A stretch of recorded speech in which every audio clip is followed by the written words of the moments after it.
Et si, dès l'année prochaine, une partie de votre épargne disparaissait sans que vous ne puissiez rien y faire? Non, ce n'est pas une théorie du complot. En fait, c'est ce qui est en train de se préparer à Paris, en ce moment même. Le gouvernement veut créer une nouvelle taxe. Et cette fois, elle ne visera pas les riches, mais vos livrets, votre assurance vie et même votre épargne retraite. Dans cette vidéo, on va voir ensemble ce qu'ils préparent, pourquoi ils n'ont plus le choix, et surtout comment vous protéger avant qu'il ne soit trop tard. Restez bien jusqu'à la fin, parce que vous allez découvrir une phrase du gouvernement qui prouve qu'il se prépare, littéralement, à piocher dans votre épargne.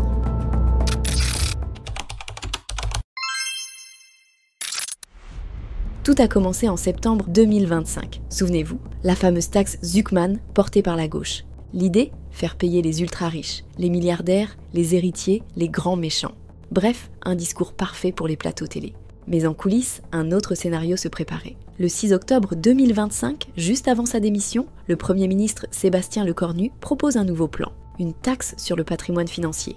Et cette fois, ce ne sont plus les milliardaires qui sont visés, ce sont tous ceux qui ont réussi à épargner un peu. Sur le papier, ça paraît technique, presque neutre. Mais quand on regarde de plus près, patrimoine financier, ça veut dire vos livrets, vos assurances vie, vos actions, vos plans épargne-retraite. Bref, tout ce que vous avez mis de côté au fil de votre vie. En fait, quand ils disent patrimoine financier, c'est un jargon pour dire qu'on va venir vous prendre votre épargne. Et attention, cette taxe ne viendra pas seule. En réalité, il s'agit d'un large éventail de mesures fiscales proposées. Hausse des droits de succession, qui rapporterait à l'État la modique somme d'1,3 milliard d'euros, flat tax sur les revenus du capital, qui pourrait être relevé à 33% ou à 36% au lieu des 30% actuels, taxe sur les assurances vie lors des héritages, et même le retour d'un impôt sur la fortune, à 0,5% au-dessus d'un patrimoine de 2 millions d'euros. Et juste pendant que nous préparions cette vidéo, le 14 octobre, le budget 2026 a été annoncé par le gouvernement Lecornu, avec 14 milliards d'euros de hausse d'impôts. Le gouvernement appelle ça de la justice fiscale. Mais en réalité, comme nous allons le voir, c'est surtout une stratégie de sauvetage financier, parce que l'État est aux abois. Notre pays est en danger parce que nous sommes au risque du surendettement. Et quand un État est à court d'argent, il finit toujours par venir chercher le vôtre. Mais alors, pourquoi cette frénésie de nouvelles taxes? Pourquoi cette obsession de mobiliser l'épargne des Français? La réponse, vous allez le voir, tient en un mot, faillite. La vérité, c'est que la France est à court d'argent. Et pour cause, elle dépense plus qu'elle ne gagne depuis plus de 50 ans. Dépenses publiques, 58% du PIB. Pression fiscale, 47% du PIB. C'est un véritable record mondial. Aucun autre pays développé ne taxe autant sa population. La France, il y a un domaine où on est champion du monde, où on est vraiment les meilleurs du monde. C'est inventer des impôts nouveaux et les prélever. Alors là, Madame Haddad, on est les meilleurs du monde. Mais alors que la France est la championne du monde des impôts, le pays, lui, tourne de moins en moins bien. Services publics et éducation en déclin, insécurité en hausse, et système des retraites à bout de souffle. Et le pire, c'est que tous ces impôts ne suffisent même pas à financer le modèle social français. Résultat, le pays accumule des déficits budgétaires et continue de s'endetter toujours plus, et à des taux de plus en plus élevés. En effet, le ratio dette sur PIB de la France n'a jamais été aussi élevé depuis la Seconde Guerre mondiale. Les intérêts de la dette, eux, coûtent désormais plus de 70 milliards d'euros par an, plus que le budget de la défense. Le problème, c'est que plus la situation financière de la France se détériore, plus les taux d'intérêt de la dette augmentent, et plus le poids de la dette augmente. Autrement dit, ça devient de plus en plus cher de faire rouler la dette. Imaginez une famille qui gagnerait 3 000 euros, en dépenserait 4 000 et prendrait chaque mois un nouveau crédit pour payer les factures du mois précédent, alors qu'elle est déjà endettée de 40 000 euros. Sauf que cette famille s'appelle la République française. Et pendant que tout le monde se renvoie la faute, que les ministres changent sans cesse et que les promesses s'accumulent, la dette, elle, ne fait que grimper. Si la France est le pays le plus dépensier et le plus imposé au monde, c'est avant tout parce que son modèle social, aussi généreux soit-il, est devenu ingérable. Les présidents, ça adore dépenser. Les ministres, ça adore dépenser. Je dépense, donc je suis. Vous n'avez qu'à voir, un ministre, dès qu'il arrive, qu'est-ce qu'il veut faire? Une annonce, aller à la radio, j'ai obtenu telle aide, j'ai obtenu tel soutien supplémentaire, j'ai obtenu tel soutien financier pour telle association, ou tel hôpital, ou telle école, ou telle crèche. Mais c'est très bien, à un moment donné, il faut choisir. La politique, c'est décider. Et décider, c'est choisir. Quelles sont nos priorités? Qu'est-ce que nous voulons faire? Qu'est-ce que nous ne faisons pas? Mais comme toujours, au lieu de réduire les dépenses, le gouvernement choisit la solution la plus simple, inventer un nouvel impôt. Et là, on peut dire que les idées fusent. Augmenter la TVA, taxer les propriétaires, ou encore mobiliser l'épargne des Français. Traduction, on va venir piocher dans vos comptes pour financer les erreurs du passé. Les agences de notation savent, et le FMI aussi, que si jamais on a vraiment un vrai défaut de paiement, eh bien voilà, la France a encore des réserves d'imagination fiscale. On peut passer la TVA, l'augmenter un peu, on peut prélever, aller chercher, piocher dans l'épargne des Français qui est très abondante, à plus de 6 000 milliards d'euros, je vous le rappelle, 19%, ce qui est absolument gigantesque. En résumé, on dépense plus que tout le monde, on taxe plus que tout le monde, on s'endette toujours plus. Et maintenant, on ose encore nous dire qu'il faut taxer davantage. Mais le problème, c'est que quand les taxes deviennent trop élevées, et quand les gens n'en peuvent plus de payer, le système finit par se retourner contre ceux qui le font encore tourner. Et c'est exactement ce qui est en train d'arriver. Les économistes appellent ça la courbe de l'affaire. C'est simple, quand les impôts sont faibles, plus on augmente les impôts, plus cela rapporte à l'État. Mais au-delà d'un certain point, chaque hausse d'impôts supplémentaire fait fuir les gens et freine la productivité. Et à mesure que les gens fuient la surimposition, les recettes fiscales n'augmentent plus, elles diminuent. Autrement dit, la France, championne du monde des impôts, se trouve ici, alors qu'elle pourrait se trouver beaucoup plus à gauche sur la courbe, taxer beaucoup moins et garder le même niveau de recettes fiscales. En conséquence, les pays qui taxent moins, comme par exemple la Suisse ou le Portugal, tendent à attirer les riches, tandis que ceux qui taxent le plus tendent à les faire fuir. Le résultat de ce matraquage fiscal ? La France a déjà perdu plus de 800 millionnaires, rien qu'en 2025. Et ce n'est pas fini.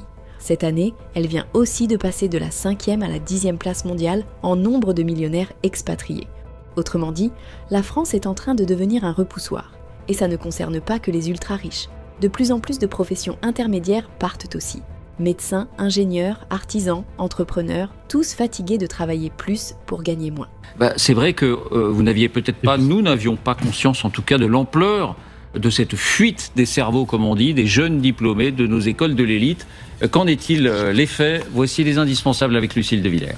Et aujourd'hui, 10% des diplômés des grandes écoles choisissent de quitter la France une fois leur diplôme obtenu, soit 25% en plus qu'il y a 10 ans.